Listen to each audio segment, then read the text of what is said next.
Magandang araw mga ka-farmilya. Ngayon naman, ipapakita ko naman sa inyo kung paano ako mag-markot ng rubber tree. So tara, simulan na natin.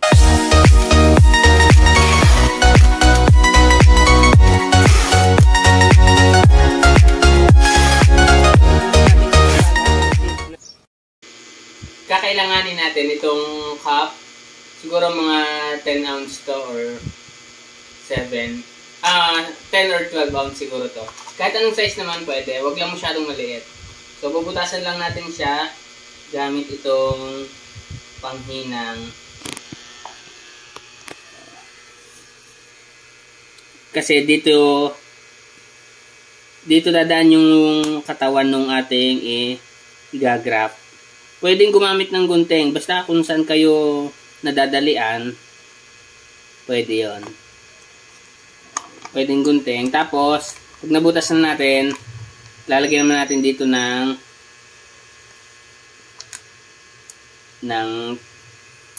guhit. Sisirain natin to para wow, tibay. Sige. Pasuin na natin ng dire-diretso.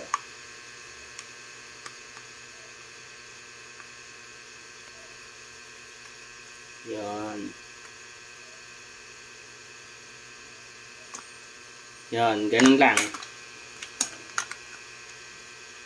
Dalawa yung ginawa ko. Yung isa, gunting ang ginamit ko. Ito,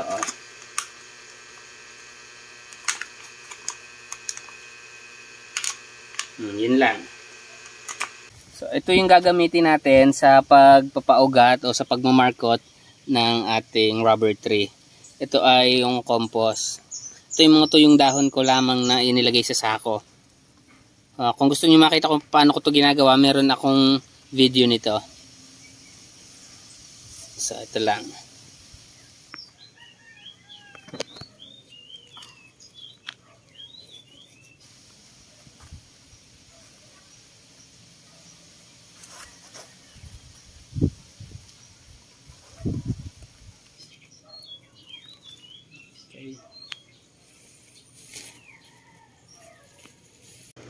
Yun. Ating lalagyan natin ng tanda o babalatan natin yung parte na kung saan palalagyan natin ng ugat, patutubuan natin ng ugat. So dito ko siya gustong lagyan.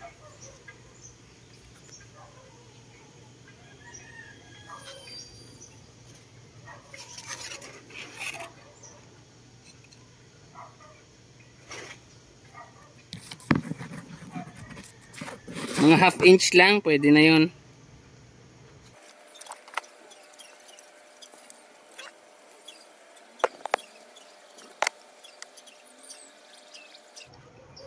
Tatanggalin lang natin yung balot ng kanyang bark baga yun. Basta yun, tatanggalin natin yung bark hanggang sa lumabas yung katawan lang, yung purong puti.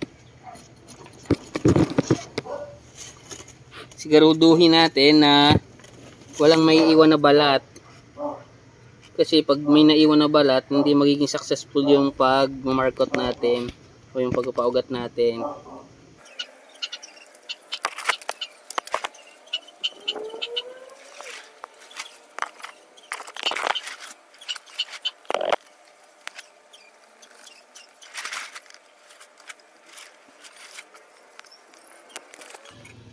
Yan o, minsan nakala nyo natanggal nyo na, pero pag tinitigan nyo ng maigi, nakikita nyo may kulay berde pang balat.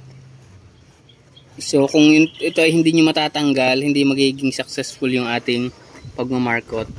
Dapat malinis na mababalatan natin paikot.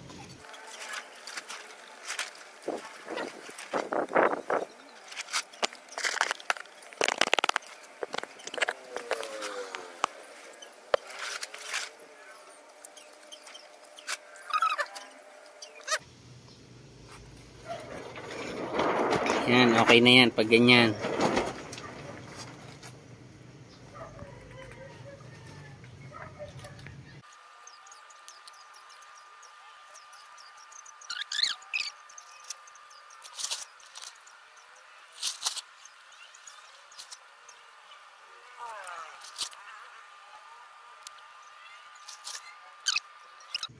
Pagkatapos nating balatan, ito optional lang to.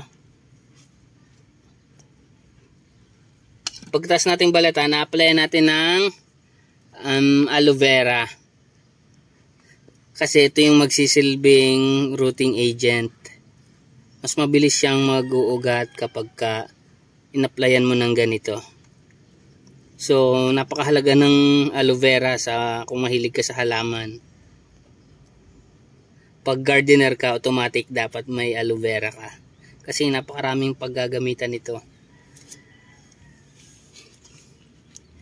Dito na natin gagamitin itong cup. Ilalagay lang natin dito. Yung iba plastic ang ginagawa, pero pwede rin naman yun. Ako lang, gusto ko lang gawin gamit ang itong cup. Yun.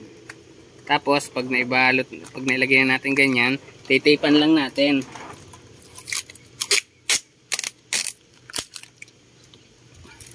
Titipan lang natin para hindi tumapon yung lupa kapag nilagyan na natin.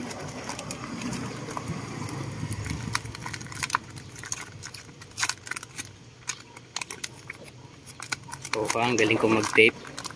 Basta hindi kailangan maganda, mahalaga yung malalagyan nyo ng lupa.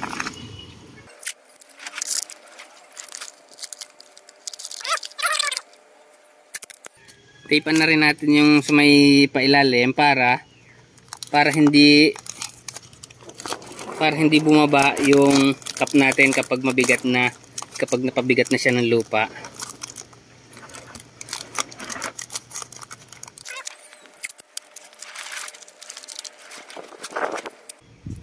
Tapos lalagyan na natin siya ng compost o yung ating lupa. Pwede rin naman kung wala kayong compost, pwedeng lupa lang, purong lupa. Pwedeng purong lupa. Ang problema lang doon, masyadong matigas. Dapat kasi loamy yung ilalagay nyo, yung mabuhaghag. Pero kung walang-wala naman talaga, pwede na rin naman yun.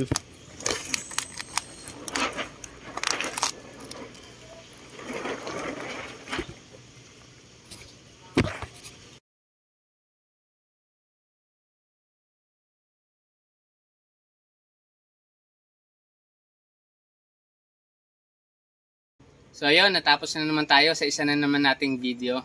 Kung meron kayong natutunan, huwag nyo kalimutang mag-subscribe at like sa ating channel. Salamat!